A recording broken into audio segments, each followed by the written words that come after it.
धीर्धेनम् श्रवन्पटे यतिवरा महावाक्या जनार्दन सच्चिदानन्द त्वं शरणं व्रजेश। यादवेन्द्रं दयादाता पुंडरीक्षा क्षीरसागरशयनं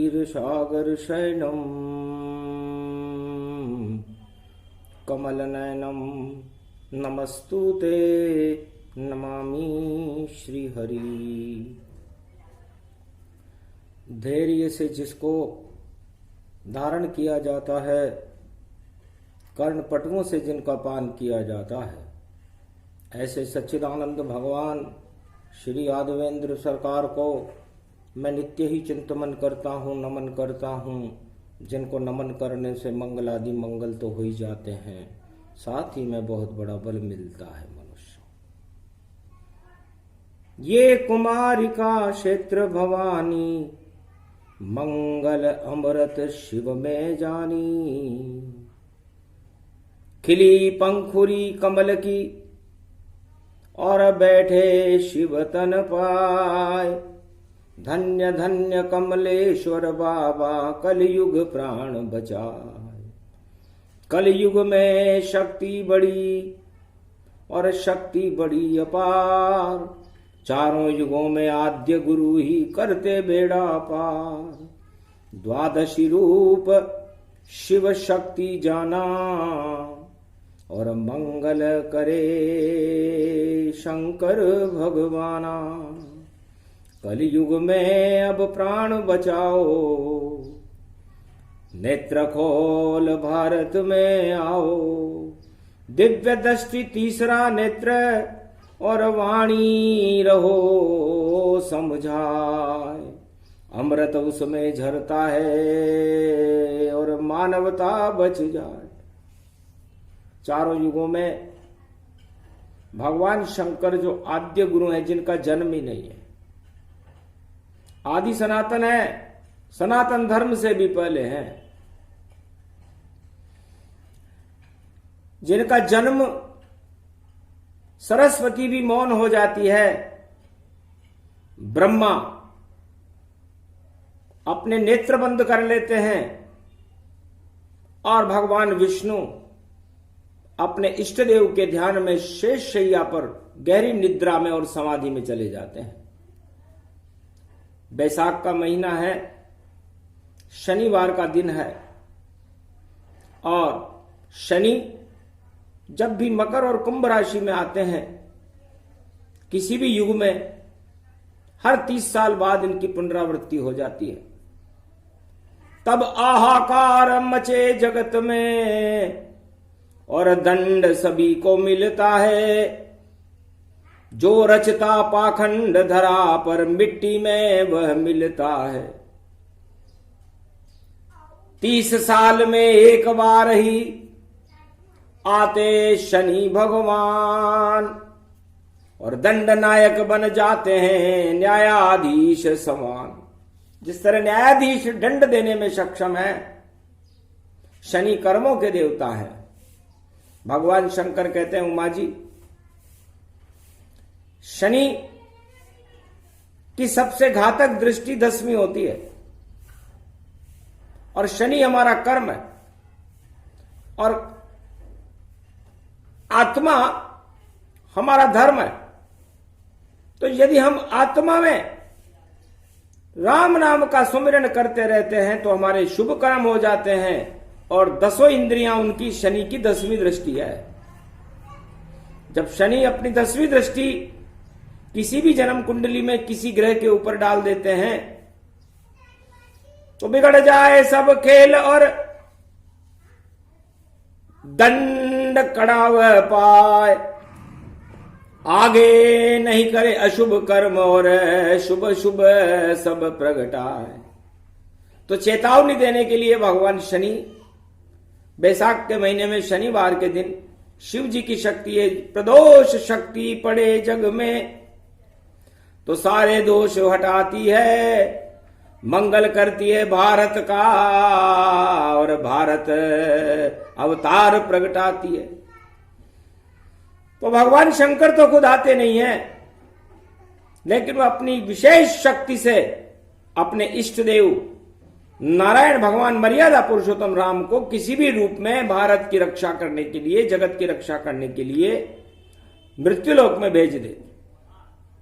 और जब मृत्युलोक में ईश्वर शक्ति का प्रागट्य होता है तब 33 करोड़ देवताओं को भी आना पड़ता है, क्योंकि देवता उनके इर्द गिर्द घूमते हैं। त्रेता युग में रीछ और बानर बने और सब ही देव तमाम, उसके बाद अवध में जन्मे देखो राजा राम। जब 33 करोड़ देवता रीछ बानर बन के भारत में जन्म ले चुके थे, उसके बाद भगवान मर्यादा पुरुषोत्तम राम का जन्म हुआ था। और ये वेद प्रमाण है कि दानवता का नामो निशान मर्यादा पुरुषोत्तम राम ने मिटाकर ही दम लिया। हाथ उठाकर प्रतिज्ञा की थी, निश्चर विहीन पृथ्वी कर दूंगा, और करके दिखाया उमा जी। फिर द्वापर युग आया, तब वहां पर आधा अधर्म और आधा धर्म था। 56 करोड़ हो गए थे, 33 करोड़ देवता थे और 33 करोड़ कौरव थे, कुबुद्धि वाले लोग। इसलिए उस सारी कुबुद्धि को हटाने के लिए भगवान ने प्रेम की धारा बहाई। भगवान कृष्ण ने गोप ग्वाल संग जन्म गए और श्री कृष्ण भगवान बरसाने में राधे रानी गोकुल में श्री श्याम। गोवर्धन में गोप ग्वाल सब जन्मे कृष्ण के साथ, और जितने कौरव 33 करोड़ थे सब ही खा गए मात, सभी मात खा गए। और भारत में फिर श्याम राज्य हो गया, कृष्ण राज, युधिष्ठिर राज, धर्मराज स्थापित हुआ। और अब ये कलयुग है, 33 करोड़ देवताओं से 4 गुना ज्यादा भारत की जनसंख्या इस समय 1.25 अरब जनसंख्या है। अब कैसे पाए पार? अब तो भारत में जन्मेंगे जल्दी कल की अवतार, बिन अवतार संभल नहीं पावे, और भारत का वह राज चलावे। नीले घोड़े पर सवारी और सुंदर जिनकी छवि है प्यारी, और देखो महाशक्ति का रूप है कल युग कल की भगवान। वापस 56 करोड़ हो जब बड़े भारत की शान। इस कारण अनहोनी है और होनी ये नहीं हो, भारत में अनहोनी को टाले कलंकेश्वर जोए। जितनी भी अनहोनियां इस समय मृत्युलोक में सारे संसार में हो रही है, उस अनहोनी से इस जगत को बचाने, भारत को बचाने भगवान श्री कृष्ण का कल की अवतार प्रागट्य स्थिति में है। जब पाप अधिक हो जाते हैं तब ही अवतार प्रगटाते हैं। धीरज धर पृथ्वी, मैं तेरा भार मिटाऊंगा, और रामचंद्र को अवध रूप मैं ही खुद प्रगटाऊंगा। जब जन्मेंगे रामचंद्र तो पाप सभी हट जाए, अधर्म का नाश हो और धर्म रूप प्रगटाए। तो त्रिदोष होते हैं और रोग इन त्रिदोषों के कारण उत्पन्न होते हैं। वात, पित्त और कफ, जब इनमें असंतुलन स्थापित हो जाता है तो संसार में महामारियां फैल जाती है, और उसके कारण अनेक हो सकते हैं।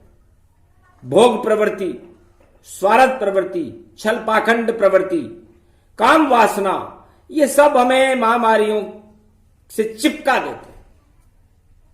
और यही कारण है कि फिर वो महामारियां उन मनुष्यों का, उन आत्माओं का पीछा नहीं छोड़ती, चाहे वो कितना भी ऊंचा हो या कितना भी नीचा हो, गरीब हो या अमीर हो। ये तो उसके कर्मों पर निर्भर करता है। और शनि मकर और कुंभ राशि में कड़ा दंड देते हैं। 30 साल तक वो चुपचाप देखते रहते हैं, लेकिन 30 साल में भी आदमी न सुधरे तो कड़ियन दंडन देता है शनि रूप महाराज।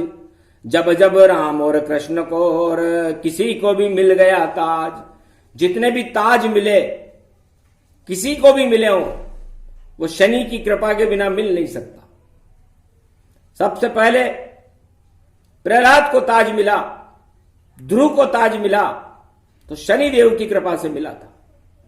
शनि देव की कृपा से और जपने लगे जब राम, शुभ शुभ कर्म ध्रुव प्रहलाद के, तो बने भारत चक्रवर्ती सम्राट। ध्रुव लोग की अलग बन गया। इस तरह जब राम जी के शनि की 7.5 लगी, राम और रावण की तुला राशि थी। तुला राशि में राम जी को अपना सिंहासन छोड़ना पड़ा। उनको पता था कि इस पंचक में और शनि के कुयोग में यदि मैं राज ले लूंगा तो राज अधर्म से धन होता है 2, 5 और 7। तुलसी 12 वर्ष में जड़ा मूल से जात। तो संसार में जितने भी राजा हैं, यदि उनका राज 12 से 2, 7 और 5 12 वर्ष से अधिक नहीं चलता है, जो पाप का राज होता है, और 12 वर्ष के बाद तो वो राज और ताज लड़खड़ाने लग जाते हैं और रावण के ताज जैसा उनका अंत हो जाता है। इसलिए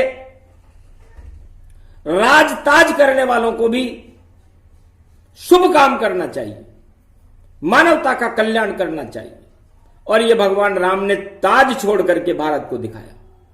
आज्ञा पिता की मान कर जंगल की चले और सारे भारत का भ्रमण किया और दानवता बंटा ढार, और रावण की दानवता को नष्ट कर दिया। और रावण के भी शनि लग रहा था, उसने भोग किया। 1.25 लाख नातियों के साथ लंका नगरी में भोग कर रहा था, क्योंकि लंका के 4 दरवाजे थे और लंका के दरवाजे पर पाप ही पाप छाया हुआ था। पहले दरवाजे पे लिखा हुआ था लंका निश्चर निकर निवासा, इस लंका में सारे राक्षस और निशाचरी रहेंगे। दूसरे दरवाजे पे लिखा हुआ था यहां कहां सज्जन करिवासा, इस लंका में सज्जन नाम की कोई वस्तु या सज्जनता नाम की कोई वस्तु रहेगी नहीं। तीसरे दरवाजे पे लिखा हुआ था खल मंडली बसे दिन राती, इस सोने की लंका में कल मंडली दिन रात रहेगी, 1.25 लाख गुंडे रहेंगे। और चौथे दरवाजे पे लिखा हुआ था सखा धर्म निभे कहीं भांति, धर्म नाम की कोई चीज इस लंका में नहीं रहेगी। और उस रावण ने शनि को भी उल्टा लटका रखा था। अब सोचो कितना शक्तिशाली था। और रावण दैत्य समान, असुर राज रावण और लंक हुआ गमशान। तो पाप की लंका शनि ने और हनुमत देत जड़ाए, शनि को सीधा कर दिया तो काली लंका पाए। क्योंकि सारे कर्म ही पाप के थे, तो सोने की लंका काली हो गई। लेकिन विभीषण वहां भगवान राम की शरण में था, वो काला नहीं हुआ, क्योंकि वो राम के शरणागत हो गया था। और बाद में लंका का राज भगवान राम ने विभीषण को ही प्रदान किया और वापस सोने की लंका बना के दी थी। तो पाप लंका की तरह जलते हैं और आत्मा भी पापों से जब भर जाती है तो प्राणांत हो जाता है। उसके बाद कौरव नगरी और छाया भारत अधर्म, और द्वापर में देखो कौरव में नहीं था कोई शुभ कर्म। भाई की स्त्री का चीर खींचे ऐसे राजा प्रगटाए थे, और दुर्योधन और धृतराष्ट्र जैसे इस भारत का शासन लाए थे। भारत में ऐसे भी राजा हुए जिन्होंने अपने पुत्र वधुओं का ही चीर खींच दिया, प्रजा का तो खींचा ही। आखिर गीता ज्ञान से अर्जुन दिया समझाए, 5 अक्षोणी सेना पांडव की और कौरव सब मर जाए। महाभारत हुआ दिल्ली में, हस्तिनापुर में हुआ था, कुरुक्षेत्र मैदान में। और सारे पापी कौरव मारे गए और भारत में धर्मराज स्थापित हुआ। अब कलयुग की बारी है ये, पाप सभी नश जाएंगे, और पाप हटेंगे जब भारत से, तब अवतार प्रगटाएंगे, रक्षा भारत की कर देंगे, भारत आनंद दिखाएंगे। ऐसी सदी 21वीं सारे भारतवासी मौज मनाएंगे।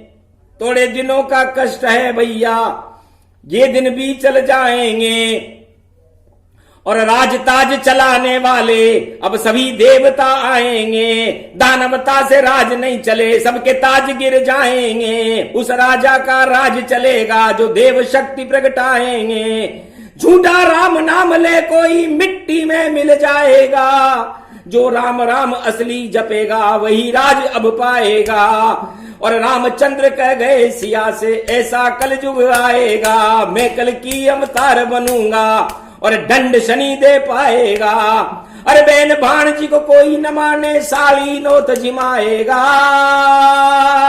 सती उगाड़ी फिरे कलयुग में वेश्या मौज मनाएगा। भोग भोग सब भोग रहे हैं, कर्मों का दुख पाएगा। दंड मिलेगा उसको भारी, समय से पहले मर जावेगा। कोराना को दोष क्यों देते, अपने पाप हटाओ सियार। रामचंद्र कह गए सिया से कलयुग में सब रहो होशियार। राम नाम ही अब देखो जनता का बेड़ा पार लगाएगा। रामचंद्र कह गए सिया से ऐसा कलयुग आएगा। ओम नमः शिवाय। हर हर महादेवाय। पशुपतिनाथाय नीलकंठाय काशीपति विश्वाविशंभर। ओम महाकालेश्वराय विघ्न विनाशो दया दृष्टि दतो धातु प्रत्यमुक्तम जीवन मुक्तो नमः शिव। हर हर महादेवा नतमस्तके नमामि। ओम नमः शिवाय। ओम रुद्र रुद्राय एकादश रुद्राय गगगम नीलकंठे अगगम महाचुंड मुंडाय चमुंड त्रिपुंड तिलकम महाचतुरो चतुर्मुखारविंदम चतुराननो महानम नमस्तुते नमः शिव। ओम नमः शिवाय। हर हर महादेवाय। पशुपतिनाथाय नीलकंठे नीलांबरम चार चतुर्भुजम सदाशिव त्रिपुंड तिलकम चतुर्भुजार मुखारविंदम त्रिपुंड तिलकम चतुर्मुखारविंदम अष्टभुजायुक्तम नंदी सवारी वामांग च भवानी उमा गोदी गौरी गणेश किलावते सर्व विघ्न विनाशते सदाशिव नमामि रुद्र। रुद्राभिषेकम परिभूषणम भवभासोसम शोक निवारणम दुख रोगनाशायनम ममं च गुरु शंकरचार्य शिव गुरु च शिव पिता शिव बंधु च बांधवा शिव सखा च शिव मित्रम शिव च माता पिता शिव ही च पुत्र तुल्य शिव ही च पिता तुल्य परदादा पूर्वज शिव च ब्रह्मा विष्णु शिव महेश्वरम शिव गुरुम शिव अखंडम परिभूषणम शिव नमामि। श्रावण शुक्ल पक्ष प्राथमिकता शिव कल्पम शिव सनातन धर्मम शिव सर्वशक्तिमानम शिव सर्व सेवा तकत शिव सनातनो सर्वमात्यम भूमि अखंड मंडलेश्वर जगत गुरु शंकराचार्य शिव कल्याणमस्तु। गुरुर ब्रह्मा गुरुर विष्णु गुरुर्नाम महेश्वरा सकल सिद्धिदायकम वरदायकम समस्त कष्ट विनेश्वर अखंड रूपम पर ब्रह्म नारायणम साक्षाकारम निर्लेप जगतमणि पीतांबरो शिव शंकर त्रिलोचनम चतुर्मुखारविंदम गोविंदम सदा आनंद कंद शंकर नमेश्वरम। हर हर महादेव पशुपति नीलकंठाय नमः। जगत गुरु शंकराचार्य अखंड गुरु आदि सनातन गुरु गुरुर ब्रह्मा गुरुर्विष्णु गुरुर्नाम महेश्वर। द्वादशी है बैसाख मास की शिव शक्ति का पाठ। भारत में जितने पाप हैं उनको टालो आप जगत गुरु ब्रह्म हो आदि शक्ति अवतार। 1.25 अरब भारत की प्रजा है कर दो बाबा उद्धार। इस कारण मारकंडे ने देखो मंत्र सुनाए शिव जी हर्षित हो गए और कैलाशों प्रगटाए। किमि कारण बैसाख में बेटा मंत्र सुनाया क्या संकट भारत माता पे कलयुग में ये आया। तब बोले मारकंडे मुनि राई मैं तो मरा पर अमर दिखाई। अरे मैं मर गया था बाबा लेकिन आपने मुझे अमर कर दिया, अब मैं कभी नहीं मरूंगा। तो आप इतना सा तो कर दें कलयुग में कि अकाल मृत्यु हो रही है, बाप से पहले बेटा मर रहा है, सारी भारत की जनता और पूरे विश्व की जनता छिसक रही है, प्राणवायु नहीं है, आदमी मरता जा रहा है। ऐसे भारत की दुर्दशा को हमसे देखा नहीं जाता। हम संत हैं हिमालय के, इसलिए आपसे विशेष प्रार्थना करते हैं प्रदोष शक्ति बड़ी शक्ति और ये सब दोष खुद ही ले लो, अपने सिर पर ले लो बाबा और भारत को कष्टों से मुक्त करो।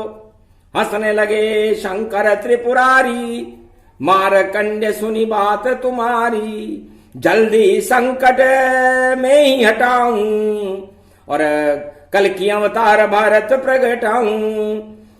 कड़ा दंड में देऊंगा और पाप को देऊं नशाए, पूरे त्रिलोक पे मेरा अंकुश चलता भाई। जब सारी व्यवस्थाएं बिगड़ जाती हैं और कोई धनी धोरी नहीं रहता, उस समय भगवान शिव प्रकट होते हैं और कैलाश पर तांडव नृत्य करते हैं। और तांडव नृत्य करने के अंदर जो चला जाता है वो चला जाता है, और जो बच जाता है वो ईश्वर कृपा का फल है। इसलिए है संसार वासियों, शुभ कर्मों की ओर अग्रसित करो अपने आप को, अशुभता को त्यागो, माया मोह के बंधन और भोग को छोड़ करके भगवान की शरण में रहो। कोई भी कह नहीं रहा राजा, सब कह रहे हैं बजाओ बाजा, रे शरण राम श्री शिव की सारे भारतवासी आओ, अपने घर में बैठकर राम की धुनी लगाओ, तो महामारी हट जाएगी, हट जाए देहिक देवी का भौतिक ताप। अपने घर में शुरू करो राम नाम का जाप, सबसे बड़ा टीका है राम जी और सबसे बड़ी शक्ति अपार, कलयुग में चारों युगों में भी कर देती बेड़ा पार। इसलिए राम नाम जगाइए, हरि धुन ले वो लगाए, सब संकट हट जाएगा, बोले शिव मुस्काए। मारकंडे से कहा बेटा राम नाम की धुन करने की प्रेरणा सारे संसार को दो। जब सारा संसार और सारी आत्माओं में राम प्रवेश कर जाएंगे, जो जर्रे जर्रे में रहते हैं, हर आत्मा में परमात्मा का ही निवास है, तो फिर महामारी वहां कैसे रह पाई। इसलिए संकट से डरो नहीं कोई, ईश्वर शक्ति को अपनाओ, और प्राणवायु ईश्वर शक्ति उसको आत्मा में प्रगटाओ, तो प्राणवायु घटे नहीं और घट जाए सब संसार। जैसे द्रौपदी चीर बढ़ा था, वैसे बढ़ जाए सांस अपार। जब भगवान द्रौपदी का कपड़ा बन करके चीर बढ़ा सकते हैं, तो आपकी श्वास क्यों नहीं बढ़ा सकते। आप उन पर भरोसा कीजिए और उस भरोसे को साकार करके अपनी आत्मा को प्रबल कीजिए कि राम ही हमें बचाएंगे। अक्षर अक्षर सत्य है वाणी, बोले शिव शंभु शक्ति भवानी। राम प्राण आधार है, प्राणवायु है राम, जो भी जपेगा राम को उसके बचेंगे प्राण। कैसा कलयुग घोर हो, कैसे पाप प्रगटाए, कैसा भी शनि दंड दे, पर राम बचाने आए, तो राम बचाए भारत को, सारा जगत बचाए। सदी 21वीं कल की अवतार की, जिसे रोक सके कोई ना। जय जय जय कल की भगवाना, प्रगटो भारत में घर घर आना, अपनी लीला कीजिए कलयुग घोर अंधेर, अंधकार हटाइए और मत करो आने में देर। आरतवाणी सुन शिव की और हंसे कल की अवतार, सदी 21वीं में मेरा ही होगा चौर प्रकाश। चारों तरफ में ही दिखूं और नर नारायण नाम, कल की अवतार नाम है मेरा, और भारत रूप दिखाए। पूरा भारत ही कल के अवतार होगा, बच्चा बच्चा कल के अवतार होगा। उसकी शक्ति से भारत में पर्यावरण को सबसे पहले संरक्षण देंगे भगवान कलंकेश्वर, क्योंकि पर्यावरण ही बिगड़ गया तो फिर बचता क्या है। इसके पर्यावरण शक्ति राधा प्रकृति रूपम, जंगल वन गमनम तीर्थम सर्वश्रेष्ठ पर्यावरणम। तो पर्यावरण की रक्षा करना ही कल की भगवान का पहला धर्म होगा, और पहला प्रवचन कल की भगवान पर्यावरण पर ही देंगे, क्योंकि पर्यावरण जब अशुद्ध हो तो अशुद्ध वायु प्रगटाए, और यही मृत्यु का कारण है, बोले कल की अवतार। क्योंकि जब चारों तरफ अशुद्ध वायु फैल रही है तो प्राणवायु सिसक रही है, और जब चारों तरफ शुद्ध वायु फैलने लग जाएगी तो प्राणवायु का जीवन होगा और अपान वायु समाप्त हो जाएगी। जो अपान वायु को समाप्त करने के लिए प्राणवायु का आह्वान, जगह जगह जंगल, जंगल की शरण रहे, तुलसी चरणामृत का अरे करते रहो सब पान, जपो राम के नाम को तो हो जाए कल्याण। सबसे सीधा उपाय घर में ले बनाए, गंगा जल या कोई भी जल में तुलसी डाल लो भाई, तांबे का हो पात्र उसमें चरणामृत गति हो, राम नाम जप कर उसका पान करो सबको, तो कोरोना हट जाएगा। दिया उपाय बतलाए, घर घर में कोई मरे नहीं और जीवन लंबा चला, इतना सा ही कीजिए। चारों युग का प्रमाण, सतयुग से कलयुग तक सब जपते राम का नाम। सब तुलसी चरणामृत लेते थे, मंदिरों के दर्शन करते थे, गंगा में स्नान करते थे। ये हमारी आदि सनातन संस्कृति है, इससे बताने की क्या बात है। आप भी करिए और सर्वशक्ति के साथ हमें, और राम को करो प्रणाम, राम बचा ले प्राण को, बोले शिव भगवान। ये प्रसंग जो भी सुने, शिव प्रदोष प्रसंग, वैशाख मास प्रसंग है और प्राणवायु के संग। प्राणवायु मिल जाएगी जल्दी भारत ताय, कोई मरे अब अकाल मृत्यु से नहीं, और कोरोना महामारी हटाए, सारे कुचक्र हटाऊंगा, चक्र सुदर्शन चलाऊं, मैं कल की अवतार हूं, भारत लाज बचाऊं। इससे भारत की लाज कल के अवतार के हाथ में भगवान शंकर सौंपते हैं। आप जानो, आपका काम जाने, और भारत का नेतृत्व आपके हाथ में है, पूरे त्रिलोक का नेतृत्व आपके हाथ में है। इससे संपूर्ण त्रिलोक और भारत की रक्षा कीजिए भगवान महादेव। ये निवेदन कर रहे हैं कल के अवतार से। और कल के अवतार ने कहा, सत्य सत्य शिव शिव सुंदर है, और सत्यम शिवम सुंदरम जान। और पूरी 21वीं सदी में भारत में घूमे घर घर कल की भगवान। आशीर्वाद दिया भारत को और जगत गुरु बन जाए, और महामारी अब भारत का बुरा करेगी ना। महामारी सब नष्ट हो, कोरोना हो नष्ट, भारत की 1.25 अरब जनता नहीं पाएगी कष्ट। बोलो जय श्री राम, जय कल की भगवान।